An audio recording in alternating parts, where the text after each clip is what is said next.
Tá difícil para você entender como é que toda a articulação política está sendo feita para a agenda da economia, que é essa que o Brasil precisa focar? Então vamos contar com a ajuda de alguém que já viu muita coisa acontecer no Brasil e vai contar para a gente a visão dele sobre o que está acontecendo no nosso país agora e o que a gente pode esperar do futuro. Luiz Carlos Mendonça de Barros, que já foi ministro, foi presidente do... Você já foi ministro? Foi ministro, presidente do BNDES, diretor do Banco Central. No governo do Sarney, o que é um outro tipo de diretor do Banco Central. Outro Banco Central, outro tipo de Banco Central e tudo, né? Luiz Carlos, obrigada, bem-vindo aqui ao estúdio. Obrigado. Do My News, É um te receber aqui, todo meu. Bem, a gente está em fevereiro de 2019, no YouTube a gente sempre coloca a data para as pessoas se posicionarem, né, aos acontecimentos. Numa sexta-feira chuvosa de São Paulo, e nós estamos acompanhando aí essa mais recente crise do governo Bolsonaro, que tem 45 dias, nem 50 dias, com interferência dos filhos, um ministro que ficava ali, braço direito do presidente Bolsonaro, cai, não cai, e ao mesmo tempo uma agenda econômica, especialmente a reforma da Previdência, com toda a sua urgência. Você olha para esse retrato e você vê o quê? Você vê crise, você vê tropeço? Não, a primeira coisa importante que eu aprendi na minha já longa vida, e como eu não fui jornalista, eu não tenho os defeitos que os jornalistas carregam pela profissão, né?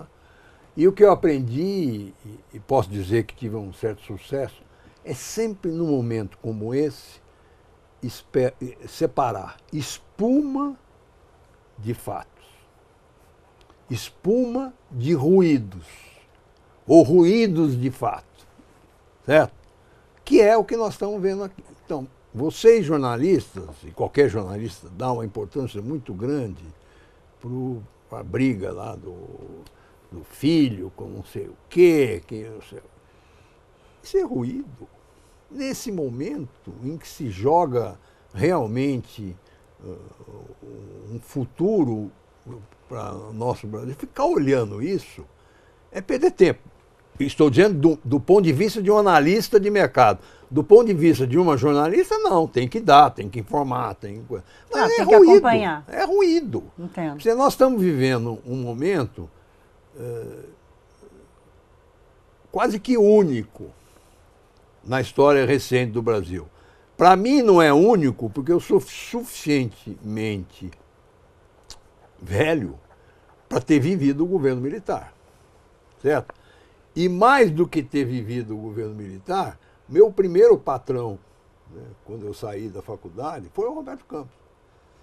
Agora o neto dele vai ser presidente do Banco Central. Mas o Roberto Campos tinha sido o ministro da Economia que tinha estabilizado o Brasil naquela época, né, depois de um longo período de uma bagunça econômica. E eu fui trabalhar com ele durante 5 anos. Então eu tive a oportunidade, moço ainda, muito moço, foi o meu primeiro preceptor, vamos dizer assim. E eu tive a oportunidade de conversar muito com ele sobre o ajuste, né, a natureza do ajuste, da economia, das reformas. Vivia-se também um período, o sistema financeiro, o mercado financeiro brasileiro, foi todo ele reformado nesse período, 65, 66, 67. Então eu tive a felicidade, apesar de ter vindo da faculdade com um viés de esquerda muito forte, né, eu convivi com uma pessoa inteligente. Estava na idade de ser convivi com uma pessoa muito inteligente com um plano ideológico de direita, certo? Para mim, na época, era reacionário, mas... E por que isso foi importante? Porque depois desse período, nós vivemos um milagre de 10 anos com o Delfim Neto, mas depois nós entramos de novo numa crise. O que mostra que ser militar, não ser militar, não defende nada contra o populismo econômico. Não vou contar a história do que aconteceu, mas foi a origem da hiperinflação brasileira, da bagunça, e depois teve a... Nós estamos vivendo agora, quantos anos? 65... 54 anos, uma coisa inédita, que é nós temos um governo de direita de novo. E o que quer dizer o governo de direita? Vamos tirar toda a parte ideológica. Toda a espuma. A espuma. Uma equipe econômica ultraliberal. O Paulo Guedes é tão liberal como era o Roberto Campos. Certo? Então, essa é a primeira, acho que a gente tem, a primeira realidade que a gente tem que entender. E diante dessa realidade, a briguinha de não sei quem com não sei quem, não interessa nada, não tem nada. Sabe qual que é a minha dúvida, Luiz Carlos? Assim, como a gente vai precisar muito da política, até para gerir os conflitos que têm menos espuma, menos ruído, os que têm mais ruído. A nossa política hoje, a sua visão sobre a política brasileira hoje, tem maturidade para deixar o que menos importa de lado e atuar sobre o que mais importa no tempo certo? Bom, então, essa é a primeira constatação que eu tinha que fazer. Quer dizer, nós que acompanhamos a economia de mercado, quer dizer, é um momento de satisfação. Quer dizer, depois de muito tempo, eu participei dessa coisa, quer dizer, você tem um plano de voo na economia, claro, se vai dar certo ou não vai dar certo, não dá para saber ainda, mas ele é muito claro e muito consistente. E o que eu acho de importante nesse ontem e hoje é que, apesar do presidente não ser um sujeito que se construiu ideologicamente com esse tipo de visão, ele bancou o Paulo Guedes. Ele está bancando, não, só bancou, a decisão... bancou. E continua bancando, eu né? sei, mas vamos dizer o seguinte, que é a forma que eu tenho de raciocinar. Vamos fatos por fatos. Quer dizer, não adianta, tem mais, não interessa. Vamos dizer o que viveu ontem e hoje. Certo? Nós vivemos um momento importante porque o presidente bancou o grosso da reforma do Paulo Guedes. Certo? Se você olhar, o Paulo Guedes tinha um número mágico lá, que é R$1 trilhão, certo? Hoje já tem 4 ou 5 casas de análise que fazem conta direito. Eu estou velho demais para fazer conta. Então eu olho quem sabe fazer conta, não preciso eu fazer conta. E o número que está saindo não é R$1 trilhão, mas é parecido. É 600, 700 milhões, que é suficiente para colocar a trajetória da dívida, do déficit, numa linha razoável. Não é R$1 trilhão que o Paulo Guedes gostaria de fazer, mas é 400, 500, 600, que é o suficiente. Então, essa, para mim, são as duas notícias relevantes desses 2 dias que tem aí. Mas é muito dependente do Congresso, né? Da política, né, Luiz Carlos? Mas a democracia é assim. E vai se fazer. Olha, vamos olhar então o Congresso. Tá? Vamos olhar para a política. Tem uma coisa que pouca gente tem refletido, e para mim é muito importante. A esquerda está no chão. É verdade, mas também depois de tudo que eles fizeram, calma, o governo Dilma destruiu vamos pelo a economia. Vamos pelo fato. Está desarticulado. É verdade. Não tem liderança. E por que isso é problema? O PT está definhado, né? Assim, totalmente. Eu sei, mas vamos dizer assim, se merece ou não merece, é uma outra questão. O que interessa é o seguinte: esse pessoal tem hoje muito menos poder de atrapalhar a reforma da Previdência do que tinha 1 ano, 10 anos atrás. Além disso, junto com a esquerda, foram os sindicatos. Então, quer dizer o seguinte: está bloqueado no Congresso uma fonte de poder de atrapalhar muito grande, que é a esquerda. Então, isso é muito bom. Na minha época, quando nós fomos tratar de previdência, e privatização, era da esquerda que vinha a confusão toda. Não existe mais isso. O que nós temos hoje é um outro tipo de problema, certo? Que é, quem está contra a reforma são segmentos organizados de servidores públicos balgamentos. Que são corporações fortíssimas, né? Eu sei, este é o grande inimigo que nós vamos ter. Mesmo em relação a isso, o governo conseguiu uma vitória que foi convencer os militares a fazer uma parte da reforma também. Quer dizer, que é muito favorável, porque se os militares eu não, por que os juízes, os professores vão fazer? Então, o que eu quero dizer é que sem euforia, né, sem a oba-oba, a situação desses primeiro mês do governo é muito favorável e é, inclusive, uma coisa que é importante. O presidente, ele volta atrás quando precisa voltar. Aparentemente está voltando atrás com essa briga boba que ele teve na coisa. Certo? Uhum. Então, e uma coisa que nós estamos começando a perceber, duas, aliás, que eu acho importante. Primeiro, é que o grupo dos militares está sendo um fator de estabilidade, não é um fator de instabilidade. Ah, mas depois se eles acharem outra coisa, é um problema para depois. O problema hoje é que eles têm funcionado como uma força estabilizadora de um presidente da República que ainda está aprendendo a ser presidente da República. O Bolsonaro nunca foi executivo em nenhum nível. Certo? Ele sempre foi deputado de escândalo, fazer briga, certo?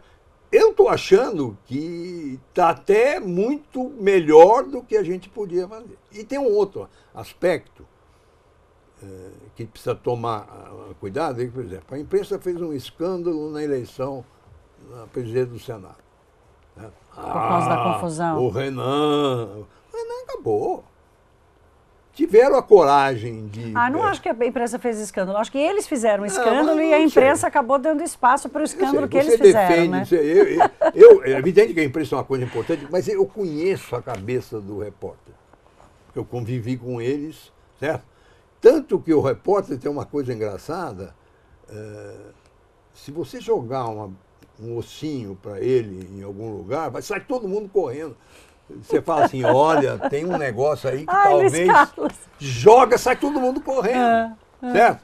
Então, o que eu quero dizer... Cuidado, porque você pode levar as pessoas que estão ouvindo a gente a acreditar que a imprensa não serve para nada, que não precisa. Eu não disse isso. Eu sei que você não disse, mas eu estou dizendo... Disse isso. É que você acaba... O que eu disse é que a imprensa tem um papel e, na busca desse papel, desenvolve uma metodologia de análise da política e da economia que não pode ser a de quem está falando para investidor ou está falando... Tem um outro ponto de vista. É um outro ponto de vista. Claro. E é muito importante você ter sempre esse conflito, né, que é um exercício fantástico, dificílimo, que é sempre estar afastando o ruído de fato. Certo? Essa é uma coisa que eu aprendi há muito tempo atrás. E quem que me ensina, ou quem ensina isso? É a comunidade dos administradores de fundos, né? Porque o sucesso deles vem do de fato, uma coisa e não da espuma. É isso. Vem de uma coisa só. É eles separar o ruído, né, do fato e tomar suas decisões em cima do fato. Se eu tenho ainda alguma funcionalidade depois de tantos anos, o que eu estou procurando trazer para a tua turma aqui é o seguinte: tem muito ruído nessa confusão toda. Hoje eu fiz eu sempre faço isso. Eu tenho a Silvia Landos, que trabalha comigo há 30 anos, que é jornalista. Ela me manda as notícias. Faz o seu clipe. O clipe. E como eu trabalho com ela há 30 anos, ela sabe exatamente. De vez em quando escapa um ruído. E aí ela leva uma bronca. Isso é ruído, não quero saber. Mas hoje, das notícias que ela me...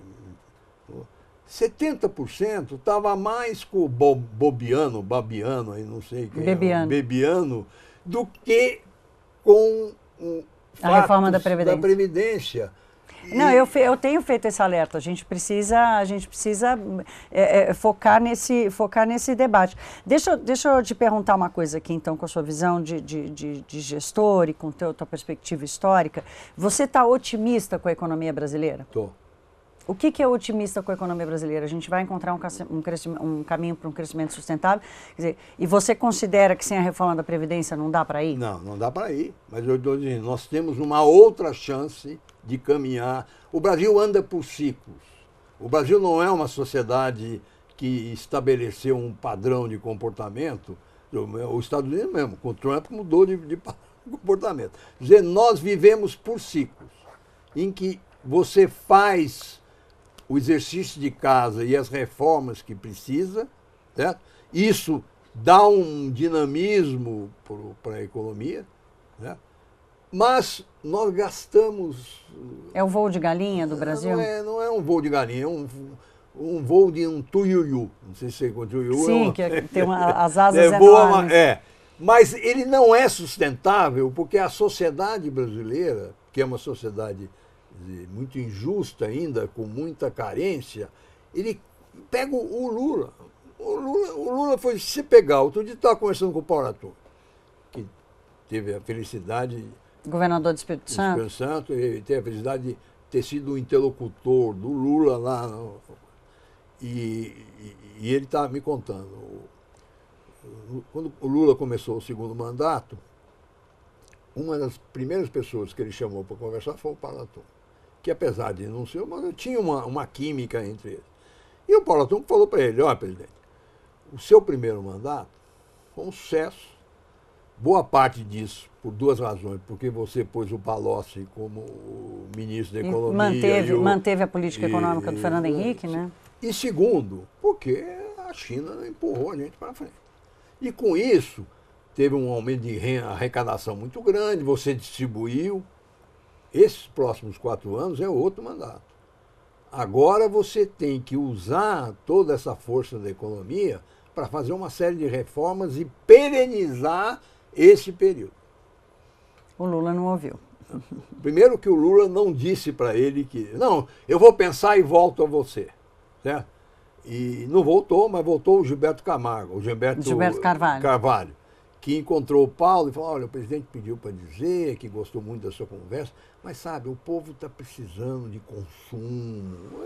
Foi para o populismo e jogou a gente na lama. Nós temos agora, a meu entendimento, um novo período de você construir talvez aí um período de 10, 15 anos de um certo crescimento. Principalmente porque nós estamos lá no fundo do poço. Você sente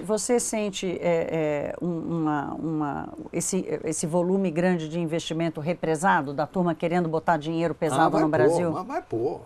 Mas vai pôr em infraestrutura? Vou dar um exemplo. Saiu uma matéria no Estado, há 2 ou 3 dias atrás, de um dos setores que mais apanhou nesse período, que foi de caminhões, certo? A Volvo, que é uma das grandes, dando uns 300 ou 400 milhões de dólares de investimento e passando para o terceiro turno. Quer dizer, por isso eu estou dizendo, por que você está otimista? A primeira condição, porque nós estamos lá no fundo do poço. Do fundo do poço, nós só podemos ir para cima. Segundo, se puser a Dilma de novo, nós vamos um poço mais embaixo ainda. Vai virar um alçapão. O PT, a esquerda está fora do jogo. Tem um presidente novo, que a gente não conhece direito, mas está muito bem acompanhado, certo? E uma coisa que já deu para perceber, ele tem os estouros dele lá, mas como tem agora esse pessoal do Exército e um pessoal de política... O pessoal vai puxando a âncora e ele reage. Eles têm mostrado a capacidade de engolir seco e voltar atrás, certo? E basicamente, eu acho que o Congresso hoje é mais fácil de lidar do que era no passado por causa da esquerda. Ô Luiz Carlos, os economistas que olham assim, para o tamanho do buraco que a gente se meteu, especialmente na gestão da ex-presidente Dilma Rousseff, que houve, enfim, uma destruição, né? O que aconteceu nesse período da Dilma é que a gente destruiu fontes geradoras de riqueza, né? Teve uma destruição em massa de riqueza no Brasil e que mesmo com, por exemplo, com a reforma da Previdência, a gente sai do abismo, mas a gente não ganha musculatura para continuar. Que a gente, assim, a destruição foi muito grande. Você concorda com as duas pontas, que a destruição foi muito grande e que vai faltar musculatura? Não concordo. Que a destruição foi grande, foi. Mas nós já tivemos outros momentos. Estou dizendo, quando o Roberto Campos entrou... Sim, era terra arrasada. Terra arrasada. E eu tenho hoje uma muleta muito importante para o meu otimismo, porque eu sempre fui com... você é um otimista. Eu convivi durante muito tempo com o Fundo Verde, né? Que é um fundo... Do Luiz Stuberg, que é o mais bem-sucedido do Brasil, né? Há 2 anos atrás, o Valor fez uma mesa redonda lá sobre, exatamente, estava começando a retomada cíclica, se existia, não existia. Michel Temer chegando, uma promessa, uma expectativa grande pelas reformas. E eu fui, e com esse discurso, falei, olha, graças a Deus foi embora a turma de lá, tem um buraco muito grande, mas você tem o Meirelles, você tem o Ilan, você tem uma série de pessoas que sabem lidar com isso. E como nós estamos num ponto do ciclo lá embaixo, nós vamos ter uma recuperação cíclica. Não é nenhuma maravilha, mas a economia vai voltar a crescer. Agora, nós precisamos das reformas para perenizar isso. Você falou do Fundo Verde, porque o Luiz Stuberg... Aí não estava Stuberg, estava o economista-chefe dele. O Daniel. Isso aqui acabou, põe dinheiro para fora. E eu fiquei quieto, né? Foi uma surpresa ver agora, recentemente, o Stuberg e o Fundo Verde numa euforia e estão ganhando um monte de dinheiro porque acertaram a mão de novo, certo? Um pouco com esse discurso da recuperação cíclica. Ou seja, o pessimista estrutural saiu do pessimismo. E eu sei por quê. Porque o que o Paulo Guedes pensa da gestão da economia é o que eles pensam, certo? Então, quer dizer o seguinte, você vai ver daqui um ano, nem isso, se as coisas andarem direito, nós estamos de novo falando, o Brasil vai ter um ciclo novo de crescimento. E uma coisa que, no buraco que nós estamos, as pessoas não olham, certo? É que o crescimento, com a reforma, dá um efeito catalisador extraordinário. Então, nós vamos combinar assim, daqui a um ano, você volta aqui para a gente ver, se tudo deu certo. Não precisa de um ano. Daqui a 6 meses eu ligo para você e eu vou falar, tá? Quer que eu vá aí para coisa? Claro que eu vou querer. 6 meses é a tua expectativa para a gente terminar? A tua expectativa de aprovação da reforma é para 6 meses? Eu não sei. Você tem uma data? Você tem um período, não um prazo? De novo, eu olho nesses momentos, por exemplo, uma vez estava num barco na Bahia, uma tempestade, atravessando a Bahia lá, e a minha mulher apavorada, e eu não estava apavorado. E ela falou, mas por que você não está apavorado? Aí eu falei, tá vendo? Tem um senhor de idade lá, inclusive com cabelo branco lá, está fumando um cigarrinho sentado na beira do barco. Se ele ficar apavorado, eu vou ficar apavorado. Se ele estiver assim, eu não vou. Para que eu vou me apavorar? Então, quem é o cidadão? Quem é o cidadão? É o presidente da Câmara. Acabou de dizer hoje que acha que na Câmara, em junho, julho, a coisa está feita. É que nem eu com a aeromoça. Se a aeromoça está tranquila, eu fico tranquila. Isso aí. Então, essa é outra coisa que, talvez com a idade, você vai perdendo, tendo um pouco de humildade. Por exemplo, conta e economia, eu só olho a do Fernando Monteiro da Tulip. Certo? Que é um economista, inclusive argentino, que trabalhou comigo. Sim, não tem cara melhor. Então, para que eu vou fazer conta? Certo? Eu deixo ele fazer a conta e vejo se ele está apavorado ou não está. Ele está otimista com a Previdência. Então tá bom, mas como eu sou jornalista, eu vou continuar sendo ferrinho de dentista, tá bom? Senão não dá graça, né? Pode ser? Tá bom? Obrigada, Luiz Carlos, por você Nada, ter vindo foi um aqui. prazer. Bem-vindo, volte sempre. A gente vai chamá-lo aqui, vamos ver como é que a coisa vai andar. E ele volta daqui a 6 meses, daqui a 1 ano. O que vocês acham? Quando que ele tem que voltar? Se inscreve no canal para você não perder nada que acontece por aqui. Até!